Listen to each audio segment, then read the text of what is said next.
Hello everyone, my name is Bethany and this is my channel Theni's Thoughts. Today I am doing a book tag called Low Key F 2020. And if you don't know, it's based on a song that I can't remember the band name. I'll link it down below. It was really hot on TikTok, so if you were into TikTok, I'm sure you probably heard Low Key F 2020. I think everyone can relate. 2020 has been a really tough year. This book tag was created by Izzy, Happy For Now Books. I'll link her channel and her original video down below. She created the book tag. It seemed like a lot of fun. Great way to kind of just talk about 2020 since we're towards the end of it. Low Key F 2020. It's been a rough year. The first question is, share some good stuff that has happened in 2020 and some bad stuff if you want. I mean, the bad stuff? There's quite a bit. Pandemic. It's been rough. Adjusting and working from home has totally changed the relationship that I have had with my clients as I work with those who are seeking employment. That's been really tough.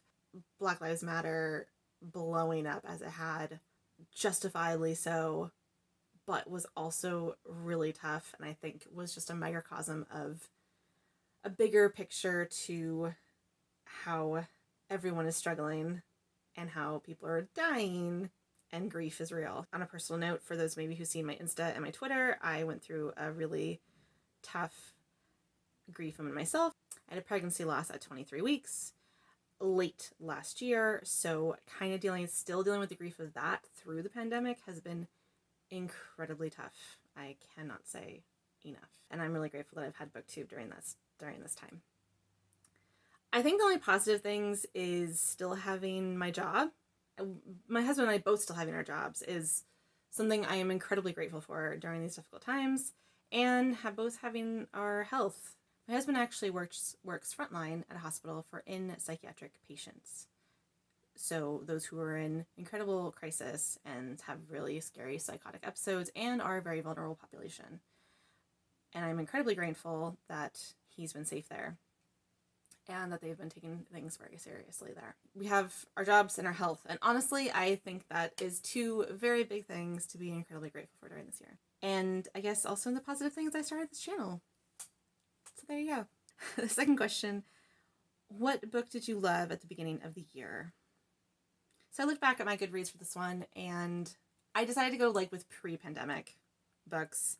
Two that stood out in particular was Love Lettering by Kate Claiborne. I read that as part of the book club with Christina Lauren book club that I follow on Facebook. I just really adored that book. I just thought there was something slow burn, something very sweet about it, and one of my all-time favorite love letters, declaration of love letter ever. Really, really lovely. Or the next book I would say I really enjoyed at the beginning of the year was The Strange the Dreamer duology by Laini Taylor. This is The Strange the Dreamer duology. We have the first book, signed copy. We have the second book, which was an ARC, which I did not read before it was published, but it was still an ARC. I read both of them because I ended up reading this for a book club, and then I read Muse and Nightmares shortly after because it just ended on such a cliffhanger. I had to know what happens. And I was glad I had Muse and Nightmares right away. That was great and worked out great. Strange the Dreamer was great, but I also actually kind of liked Muse and Nightmares just a little bit more. Because Strange the Dreamer, you're just kind of what is happening the whole time?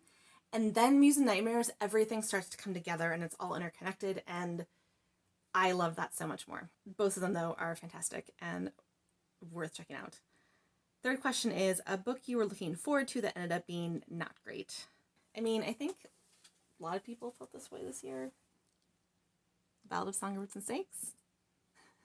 If anyone watched my review that I had on this, that I did a vlog on this, I can link it up below and you can check it out. The review, it was not great. It's kind of disappointment, kind of a little bit of letdown. I think that, I felt like going back to the world, going back to Panem was really, really well done. But I just think Snow's arc, there was something missing for me. And it was just was a little bit of a disappointment for 2020. The next one that was a disappointment for 2020 for me was Cinderella is Dead by Caitlin Bayron. That one I read as an ebook from the library. I was really hyped for it because I generally love Cinderella retellings, and I just loved that it was Black and queer, and it was a total change of the fairy tale trope, and it just had everything that I thought I was going to love about it, but the writing was just not really that strong. There was a lot of plot holes. I don't know, the plot I had a lot of issues with. The characters just weren't written very well to me. I don't know, it was, as far as like a book that burns down the patriarchy, 5 stars. As far as like writing the book as a story and a retelling, 2 stars. I just didn't really love it. It was kind of a disappointment for me. Question number 4 is a book that surprised you this year. I think the 2 that really took me by surprise that I didn't expect that I would like as much as I did was going to be The Friend Zone by Abby Jimenez. My bestie has been trying to get me to read Abby Jimenez for literally years, and I have not.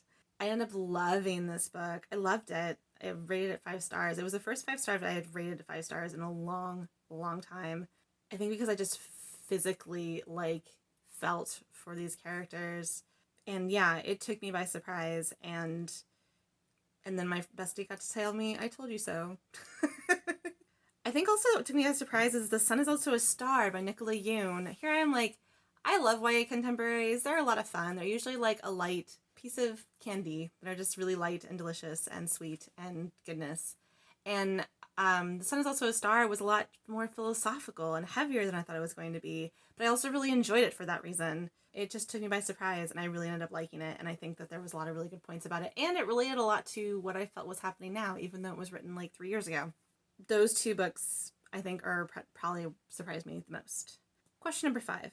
A book you like, but nobody else does, or nobody else talks about. I mean, I think I follow pretty much the hyped books that are existing. I think a series that I don't really see a lot of people talk about is Dirty Empire series, which is by Nina West, which is the erotic pen name for K.A. Tucker. A lot of people have liked Simple Wild by K.A. Tucker, but I don't think anyone knew that she has an erotic pen name under Nina West, and Dirty Empire is one of her series. I literally see nobody talk about it, and I really enjoyed. I didn't like the second book as much, but I have hope for the third one, but I really like the first one. So as something I don't see talked often enough, and I think more people should read it. Go read the Dirty Empire series. It is on Kindle Unlimited, so go. Have fun. Question number 6, a book you want to come out already this year in 2020. I think the biggest hyped book that I've been wanting to read, except I'm still trying to work towards completing most of this up to the series to be able to read it, and that is A Sky Beyond the Storm by Sabaa Tahir. That's coming out in December. Literally it has to come out in the last month. I still have to read the 3rd one, but I'm going to read the 3rd one before the 4th one comes out. I'm determined. And I already think I have the 4th one in pre-order. I'm pretty sure. I'm super excited about that series. I've really enjoyed the first 2 books. So I have high hope. I really hope this end of the series is good. I hate when the last book's a disappointment. I'm super hyped for it. For question number 7, what book were you looking forward to that got pushed back to 2021? I couldn't really, I know there was quite a few that did get pushed back to 2021 because of the pandemic. I couldn't think of any in particular, but I know Izzy mentions, when I watched her video, she mentions Heart Principle by Helen Hoang. And I totally agree, because that is the book about Kwan. If you've read Kissing Quotient or The Bride Test, I love The Bride Test. Bride Test actually was my favorite. I just want the love story for Kwan so bad, because I just want to see a girl bring him to his knees. He's this womanizing, casual guy that no woman can tie him down, and a woman does, and it's gonna be great. I can't wait. I don't think I realized it was pushed back so far to 2021. I think the initial published date was 2020. I'm super disappointed that it's been pushed back further. I'm hoping that just means that it's just going to be really great when it comes out. And for the last question, 8, finally, what book will you think of when you think of 2020? Of what book I'll think of? A dumpster fire? Honestly, so I didn't read it, but I saw so many people's experiences on it on book Twitter, and enough quotes from it to feel like I read it. Probably kissing the coronavirus. Like, that's how this year has felt. I don't know if I even should explain it. It's a really, really ridiculous, silly book. It's on KU, on Kindle Unlimited. It's about a scientist who falls in love with coronavirus, who becomes a green man that she has sex with. It's very strange. And it makes you laugh. I mean, I was cracking up at some of people's reactions for it. Laughing so hard at some of the quotes that I saw. So it makes you laugh, but it's also kind of a train wreck, and you can't look away. I think that sums up 2020. I mean, the closest that I could possibly get to how this year has felt. So there you go. That's what I'm saying for that answer. Maybe that's not the right answer. I don't know. Anyway, and that's it for me today. Thank you so much for watching. If you like what you saw and want to see more from me, please subscribe. Comment what your thoughts and what book sums up 2020 for you. I would love to know. Thank you so much for watching, and I will see you again soon. Bye!